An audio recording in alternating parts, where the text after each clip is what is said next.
This is the Greg Bedard Patriots Podcast with Nick Cattles.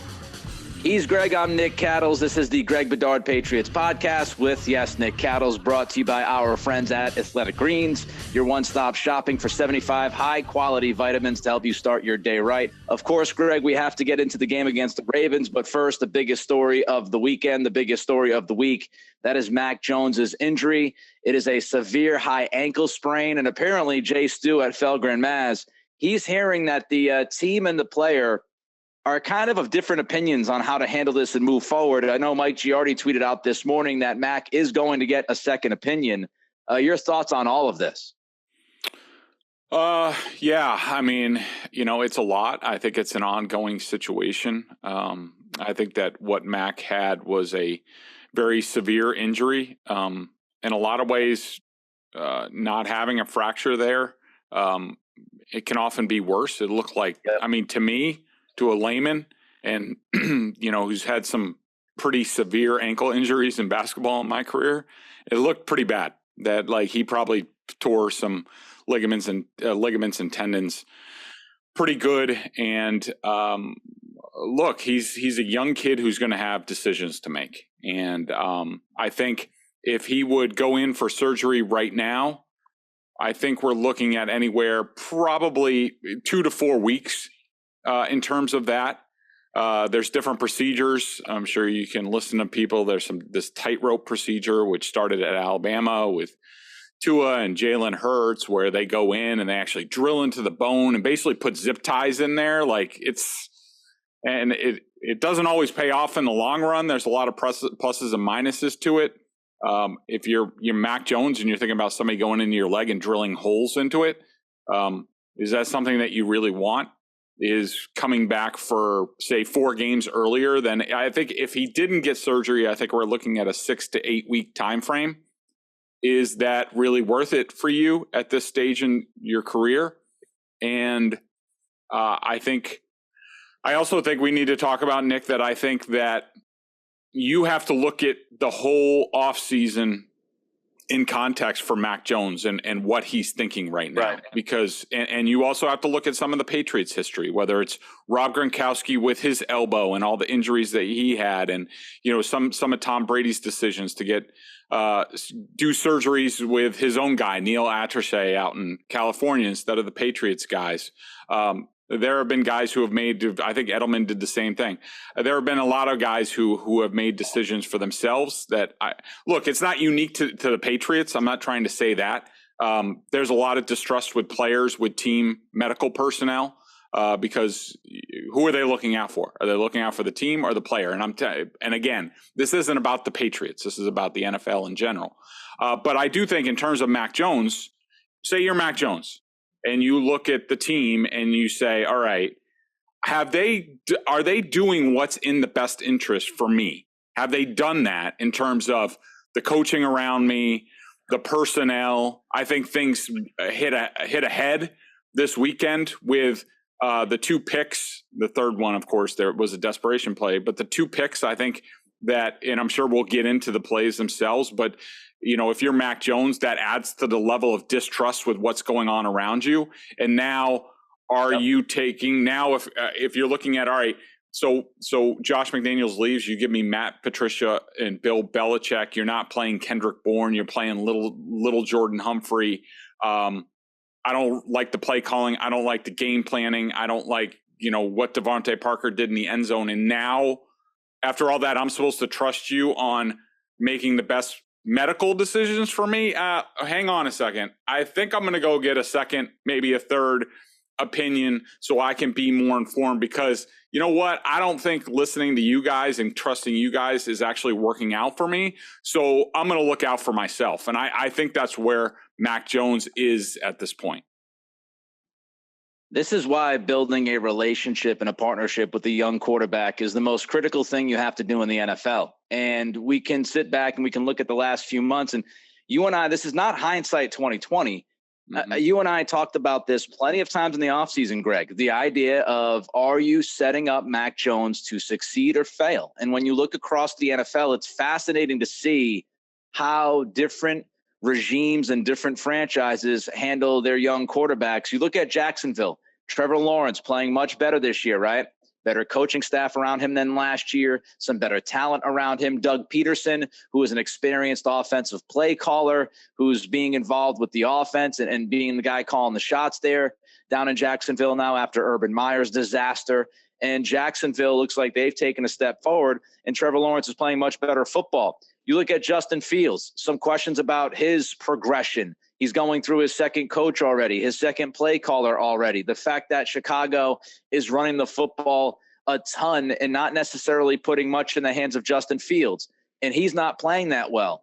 Is that on him? Is that on the team? Trey Lance was struggling before he got his injury. Kyle Shanahan went into game 2 of this season, 15 play calls before the Trey Lance injury, and 12 of those play calls were runs, 3 of them passes. Did not look like the coach actually trusted or believed in the quarterback that he had out there. How do you handle, you have talent, that's one thing, but how do you handle that talent? And Mac might be looking around saying, I don't quite trust this system right now. I don't know if that's it, but I'm sure he's not super pumped about how this thing has gone here this season. And I'm sure he wasn't thrilled no matter what he said during the offseason. And now, if you start to have those doubts creep in and then you start talking about your physical well-being, that's an even bigger question. And, when you look at this team without Mac Jones, because we'll get into some of the specifics you just mentioned a moment ago. When you look at Mac Jones being out, let's say he's out for the next 4 games, Greg. Does this team have a chance to win some games here? And what should we expect as far as performance goes with Brian Hoyer instead of Mac being the quarterback? Okay. On Brian Hoyer, here are the positives and negatives. The positives are he's extremely experienced, in various schemes, whatever the Patriots going to call. He knows how to run it. He knows how to get in and out of plays. He knows how to lead the group. That's pretty seamless. I do think that he has a really good arm. I think he's always had a really good arm. He throws a pretty good deep ball, so they can continue a lot of that stuff if the defense presents that. I think that, watching this summer when Brian Hoyer got chances, and he didn't get a ton of chances because I think this summer was more about getting Mac acclimated to the new offense and then also seeing what Bailey Zappi had. They know what they have in Brian Hoyer. They didn't need to see a lot. But when he did rep, whether it was in the preseason games or in practice, I thought Brian had an excellent summer. There were a lot of days where you're like, he's running this offense better than Mac is in terms of timing, getting the ball out, being more decisive, snaps on throws, things like that. So, those are the positives with Brian. And I've always been a Brian Hoyer fan. But there are big negatives with Brian Hoyer. And the last time he started a game, the Chiefs, when Cam Newton was out with COVID in 2020, they had a chance to upset the Chiefs in Kansas City. And largely because Brian Hoyer completely melted down before the end of the first half, that cost them a chance to do that. And that's what you get with Brian Hoyer. The big minuses are when it comes to crunch time, when it comes to pressure and pressure situations, he doesn't have the best track record. And, also he does this thing where he pats the ball before he throws. And if everything's not in sync, players can jump his passes and pick them off, because there will be stretches where he looks brilliant, but there will be stretches where you're like, holy cow, I don't know how they're going to move the ball. And so there's big pluses and minuses. But in terms of the team, look, I don't think much should change. It's not like I always thought that we were going to start 1-3. In the Packers game, okay, give it to the Packers. But then, yes, is Detroit spunkier? Yeah. And a lot of the teams that coming up do they look a little bit better and competent? Sure. But the Patriots should win. They need to win the next 4 games after starting 1-3. They should do that to sort of set themselves up. And not having Mac Jones shouldn't make, if you have a good team, and you have good coaching, the Patriots should be able to do it. They did it without Tom Brady in 2008. There's no excuse for them not to play winning football now that Mac Jones is out. And if it doesn't happen, I'm not going to make excuses for Bill Belichick. He put himself in this situation. They need to play winning football. And to me, I think the Detroit game is huge. The Matt Patricia Bowl is basically going to be the season. If they start 1-3, that they have to win that game at home against Patricia's former team against Jared Goff and everything. And they're probably not going to have Swift, their best running back, who's going to be out. The Patriots have to win that game. If they don't win that game, look out. When you look at the schedule, and the coaching has me shook most of all, of course, on the offensive side. And we'll get deeper into that when we talk about the Ravens game. But they have a legitimate shot, even with Brian Hoyer, to win 3 out of the next 5, 4 out of the next 5. And I think you and I agree the Packers game doesn't look great for them. You've got to travel to Lambeau. You're without Mac. You're going against Aaron Rodgers. Packers offense hasn't been spectacular, but their defense is good. Aaron Jones is tough. And, of course, you've got Aaron Rodgers. But just look at the quarterbacks. After next week's game, right, after you play the Packers in Green Bay, yeah, you have Brian Hoyer, but you're going against Jared Goff. Jared Goff is no great shakes. You have Hoyer, but you're going against Jacoby Brissett and the Browns. You have Hoyer, but you're going against Justin Fields. And I just told you the Bears offense has been a disaster so far this season, much worse than the Patriots. You've got Hoyer, but you might be going against, if you have Hoyer in this game, you're going against Zach Wilson and the Jets. Zach Wilson coming off of his own injury. So it's not like you're going against a murderer's row of quarterbacks. If you were going to lose Mac Jones for a 4 or 5 game period, Greg, the Patriots got incredibly lucky because this is actually the exact spot that you can survive without him because of these games that you've gotten the quarterbacks that you're facing. Play defense, run the football, limit your mistakes, and you've got a chance. Before we get into the Ravens game, Greg, tell the fine people listening to this podcast about our friends at Athletic Greens. I started taking AG1 because I wanted to make sure I was getting all the vitamins and nutritional supplements I needed in one place. I got sick of buying multiple bottles and pills and all this stuff, and now I've been on it for 2.5 months, and I love it. It doesn't taste like it's super healthy. I know green water, green liquid. You're like, I don't want to taste that. I'm telling you, it's pretty good. It's got a mild tropical taste, a little minty, and I actually look forward to it each morning. So what is this stuff? With one delicious scoop of AG1, you're absorbing 75 high-quality vitamins, minerals, whole food source ingredients, probiotics, and adaptogens to help you start your day right. This special blend of ingredients supports your gut health, your nervous system, your immune system, your energy, recovery, focus, and aging, all the things you're looking for. I take it first thing in the morning. It's now part of my routine, and I'd be lost without it. I love how it contains less than 1 gram of sugar, no GMOs, no nasty chemicals or artificial anything, while still tasting good. Right now, it's time to reclaim your health and arm your immune system with a convenient daily nutrition. It's just 1 scoop in a cup of water every day. That's it. No need for a million different pills and supplements to look out for your health. To make it easy, Athletic Greens is going to give you a free 1-year supply of immune-supporting vitamin D and 5 free travel packs with your first purchase. All you have to do is visit athleticgreens.com/Bedard. Again, that's athleticgreens.com/Bedard to take ownership over your health and pick up the ultimate daily nutritional insurance. BEDARD, Bedard, athleticgreens.com/Bedard. All right, let's get into this Ravens game, Greg. Let's start with Mac Jones. Before we talk about some of the specific plays that people got upset about, and you can surely understand why, some of the picks and stuff, let's talk about the analytics, right? What did the analytics tell us about Mac's performance on Sunday?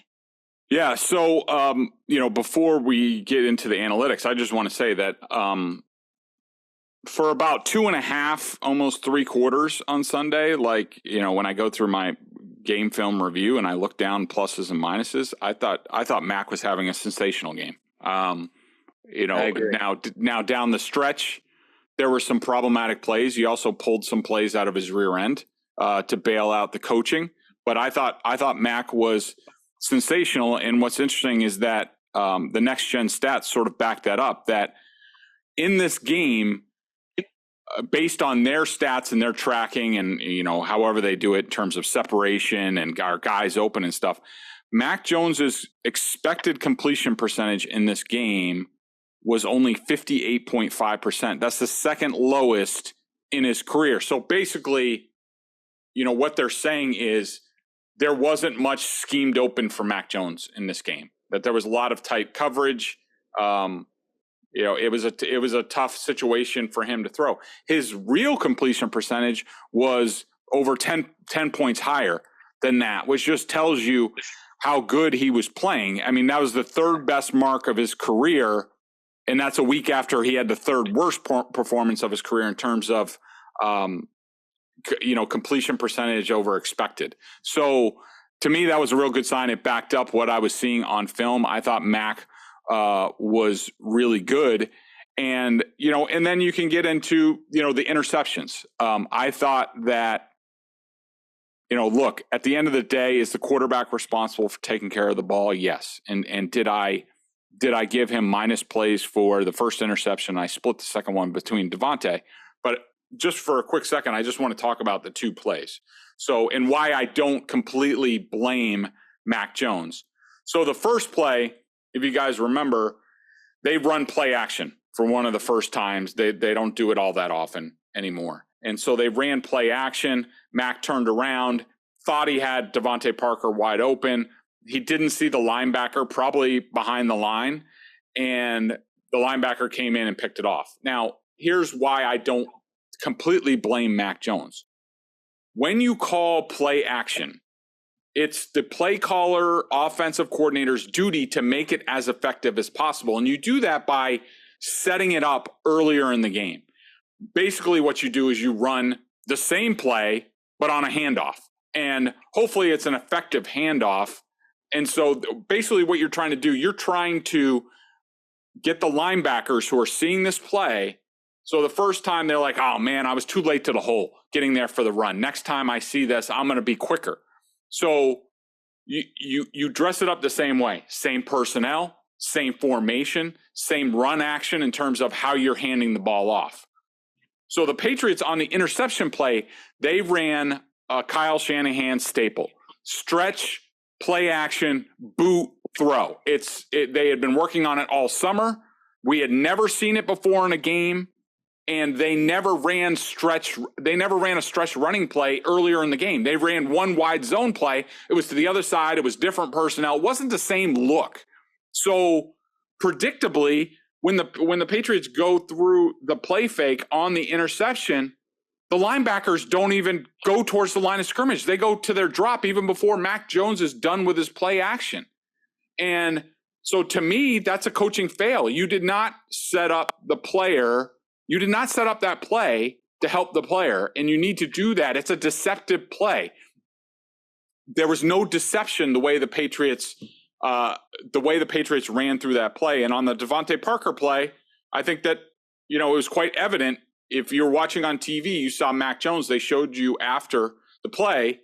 He's sitting on the bench and he screams, "That's effing cover 4, another bleep." He throws his water bottle. What you didn't see was at that time, Mac Jones walked from the bench all the way to the other side, stood steaming behind the defense, came back, sat on the defensive bench, didn't go back to the offensive bench and where the quarterbacks sit, sat by himself, continuing to steam. And what's supposed to happen on that play, because Mac Jones is right, the Ravens were in cover 4, and Devontae Parker needs to run up on the cornerback and break to the outside, which is where Mac Jones threw the ball. Devontae Parker ran straight up, got out-muscled by the cornerback, turned inside, and that's how the interception happened. Now, you could make the argument that Mac Jones needs to throw the ball away there. You might be right, but I'm just trying to give you insight into how Mac Jones is looking at this, and I don't think he's incorrect to look at things that way. I thought it was a bad decision to chuck it up. Even if Devontae ran the route and ran the play the way it was supposed to be run, I still think it's way too risky in that spot. Thought it was a bad decision by Mac. But, you might not have the result if things are run the right way and Devontae does the right thing. So I think you're correct, Greg, kind of splitting that up and looking at that interception as, partially to blame on Parker as it is on Jones. As you were talking, this is not an epiphany, but it's one of the first times I kind of thought of this, and it's crazy. Like, Mac Jones knows more about offense than his entire offensive staff. He's a second-year quarterback in the NFL, and he knows more than Matt Patricia knows. Mm-hmm. He knows more than what Joe Judge knows. He understands, defenses and adjusting the defenses and trying to catch him off guard. Just think about that for a minute. Like, think about how he has been set up. He's got a defensive coordinator as an offensive coordinator. He's got a special teams coordinator as a quarterback's coach. He's got wide receivers doing the wrong thing on certain plays. He's got, his defensive coordinator, now offensive coordinator, not necessarily calling the sequence of plays that you should call. And I have a couple of things that I want to mention about Patricia a little bit later on, but just kind of soak that in for a minute. Truly appreciate what Mac Jones is going through right now. Put yourself in his cleats. And I'm not telling you that you absolve him of all the mistakes, but man, he's been given one crappy hand, and you can see some of that playing out. And I get the tweets, and I'm sure, Greg, you get the tweets. When are we going to say when Mac Jones stinks? When are we going to talk about how he makes bad decisions? He's just not a good quarterback. How good was he last year? I thought he was pretty damn good in his rookie season. What's the difference between last year and this year? Coaching staff, folks. It ain't Mac. It's coaching staff. Let's get to one of the things about this offense. And this drives me bat bleep crazy. Yep. LJ Humphrey. Second most snaps at the wide receiver position in the game on Sunday. I remind people that literally just over 2 weeks ago, this guy was promoted to the main roster, and he's getting now the second most snaps at the wide receiver position. And people keep telling me, yeah, but he can block. Okay, great. He's a better run blocker than Kendrick Bourne. What in the blue hell is he doing for your quarterback in this passing offense? Zero. He's doing nothing, Greg. Please try to explain this to me, and I'm probably putting you in a terrible spot, a very difficult spot, but what are we doing with LJ Humphrey? What is happening with this wide receiver situation and the breakdown of snaps? Yeah, I've had it with this. It's and I explained it. I think it was the last game or two where I explained it to people that, about, look, the bottom line is this.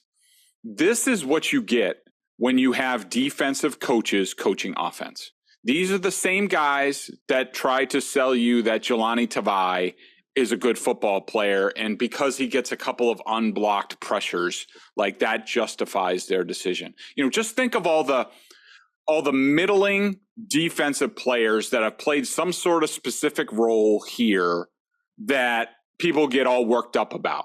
Like, that's what they're doing. That's what they have now brought to the offense. Like, that they think that this gives them an advantage. And does it? Yes.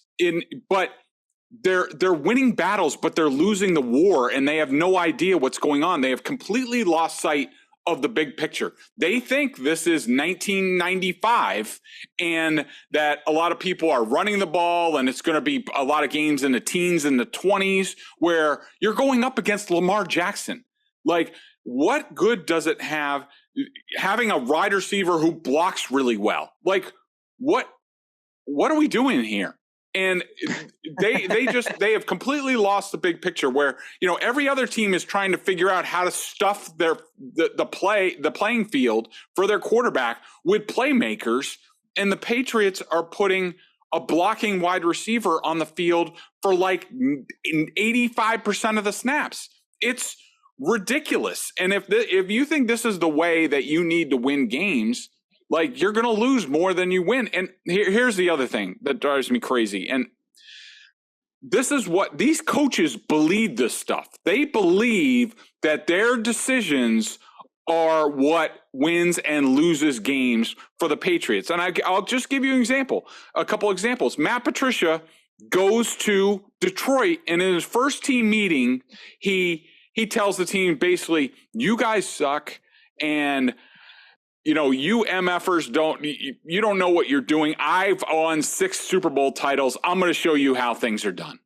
All right. And this is the same guy who deflected criticism by saying, late game criticism of the Lions by saying, I'm pretty sure that I have one of the best plays in Super Bowl history in terms of a Malcolm Butler interception. Like, no, it's players that win games. Belichick says that stuff, but I don't think any of these guys believe it, that you're taking LJ Humphrey being on the field over their playmakers, over getting the ball to Hunter Henry or Jonnu Smith or what have you, or Kendrick Bourne. These guys have completely missed the big picture, and it's part of the reason why where they are on offense at this point.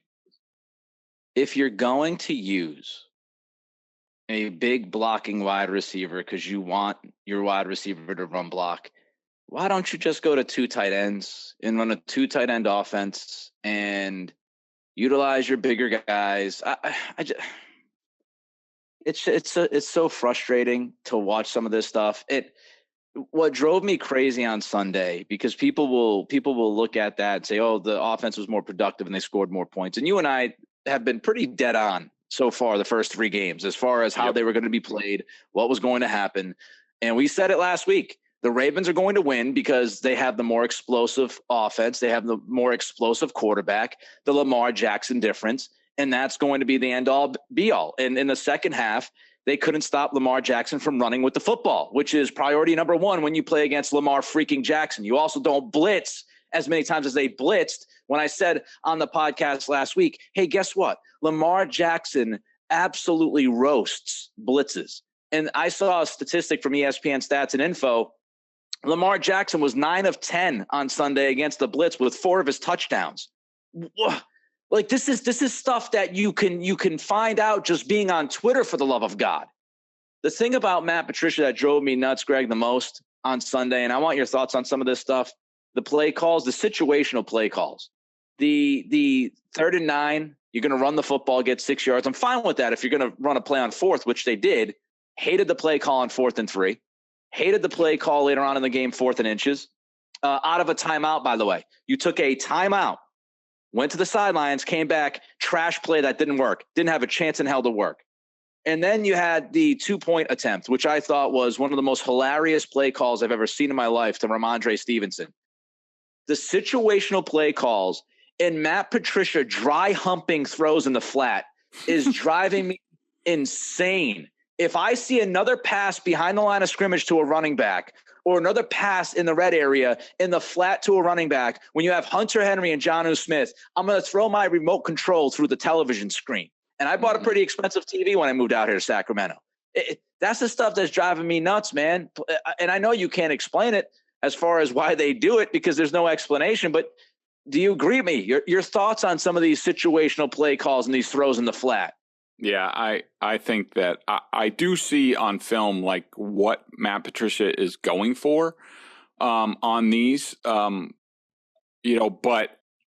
the Ravens were a step ahead of the Patriots all day in terms of what they wanted to do. There was that before the Devontae Parker interception, there was throwing the flat that went for -4 yards. And on that play, if I recall correctly, they had Jonnu Smith going in like cool, run action behind the quarterback. And like, this was a specific play, and the Ravens completely had it snuffed out. They had numbers on both sides of the line to take care of the Patriots. And Mac Jones had no choice but to check the ball down. That 4th down play, similar thing. They were trying to run a rub route where Devontae Parker goes up the field and gets a pick. But the problem was the Ravens switched and completely snuffed it out and didn't leave anything. You see time and time again, you see plays like this where Matt Patricia has an idea, thinks this is going to work, and the other team is just one step ahead. And again, this goes back to setting things up earlier in the game. And I completely agree with you. I think that some of the situational stuff has really cost them. And I understand people are going to talk about like, oh, they were really close in the 4th quarter and things like that. And but the way I read this game, I thought Lamar Jackson completely toyed with the Patriots. I thought that whenever he needed a play, whenever he needed a drive, he got it normally pretty easily. And I think that a lot of the offensive stuff, the production, while great to see, I think this was a one-off. I don't think the Ravens are very good on defense. I think their young defensive coordinator is over his head big time. And I think the Patriots, Mac Jones did a good job exploiting some matchups early when the Ravens were more man coverage. And this kid, Brandon Stevens, they didn't want to go at Marlon Humphrey, didn't want to go at Marcus Peters. Wherever Brandon Stevens was, and for some reason they made the choice to put Stevens on Parker, they went after him. And then once the Ravens went to more zones, more matchup zone, and they put Humphrey on Parker, the offense had a really tough time. I think one thing definitely has to do with the other. I actually felt better about this team. It might not sound like it as I crushed the coaching from Patricia, but I actually felt better about them coming out of the game aside from the Mac Jones injury. You look back and Miami looks pretty damn legit after beating Buffalo. You played Miami tight down in Miami week 1. You won week 2 in a game that we knew was going to be kind of ugly. But coming out of that game against Pittsburgh, the way that Mac struggled and some of the decisions we saw, it was great to see him have a really good 2.5 quarters. I thought he was excellent in the first, half. And I thought he was good, as you mentioned, through the first half of the third quarter. And I felt like, okay, well, this team can hang around. With all fairness, they did turn the football over, 4 times? So they still had a chance to win after turning the ball over 3 or 4 times against the Ravens. I think this team is good enough to hang around and play against teams, most of the NFL. But when you go against teams like the Bills and these better teams, these more explosive offenses, makes life really, really difficult when you turn the football over and when you have your offensive coordinator not making the right situational play calls. And when you go for it on 4th down, you don't get it, it's a killer. When you go for 2 and you have no chance at getting it, it's a killer. So to me, it was a lot of smaller mistakes that could have been corrected and maybe they win this game. So I actually felt a little better about them coming out. But, look, the coaching staff is still a major issue. And until I see significant changes from Matt Patricia, I'm not going to feel confident about this team consistently scoring in the mid-20s. And I think Greg is right earlier when he said, you've got to score in this NFL. You have to. You're not going to win games consistently scoring 20 points, 23 points. You've got to get mid to high 20s if you want to battle these teams, that are in the AFC. So we'll see. Again, I think if they can kind of hold their water, get Mac back, they can compete. They can compete. But are they a contender? No, they're not a contender. Are they, are they going to battle for the division? Not with Buffalo and Miami. Not right now. They need a lot more. They need better coaching, and I think they need even more talent. Before we get to 3 up, 3 down, I just want to make a quick point here about the defense. I think the defense has played pretty well. Obviously, they got gashed by Lamar Jackson, but it's a very difficult situation to be in. And Lamar is one of the only guys, if not the only guy in the league that can do what he did on Sunday. So how do you think, because we haven't talked about the defense that much, how do you think, like I said, Lamar gashed them, but how do you think they've played overall through the first 3 weeks? And do you think this defense is something that they can try to hang their hat on with Hoyer, being the starting quarterback? I think overall, on a down-to-down basis, I think they've done pretty well. I haven't really been disappointed in the defense. I will say in this game, look, we talked about it going into the game. You had 2 objectives in this game for the defense. Make Lamar beat you with his arm, which he can do, and we talked about that. He's much better now. He's sensational. He really is. Some of the throws he made, the Duvernay touchdown, were just ridiculous. Yeah. But you'd rather the plays that hurt them were Lamar Jackson on the ground. Those were the biggest plays in the game. Yep. And I don't think that they had a good plan and they didn't execute well, keeping him limited on the ground, and then also take away Mark Andrews. Mark Andrews had a great game.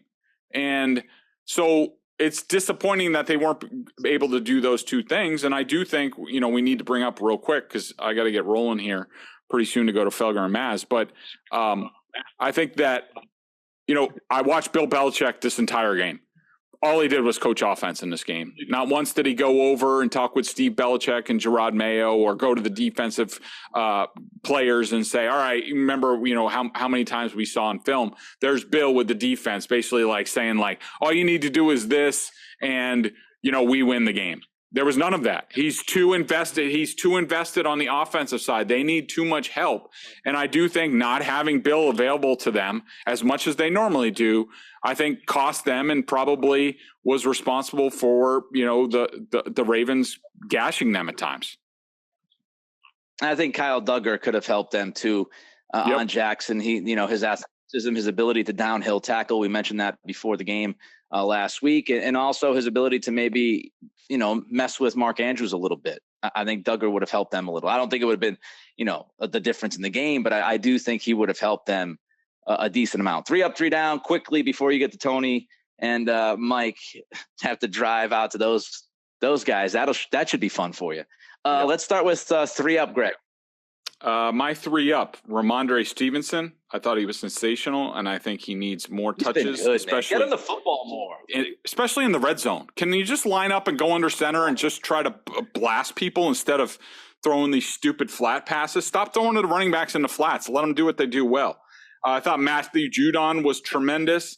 I do not have Dietrich Wise on my 3 up, even though we saw the impactful plays. He was going against the 4th tackle, and he did have some issues in the running game. And Devontae Parker, of course, great production in this game. I'll add one guy, Jonathan Jones. I think he's been really good. Like we talk about J.C. Jackson and the idea of him gone and Jalen Mills being the number 1 outside corner.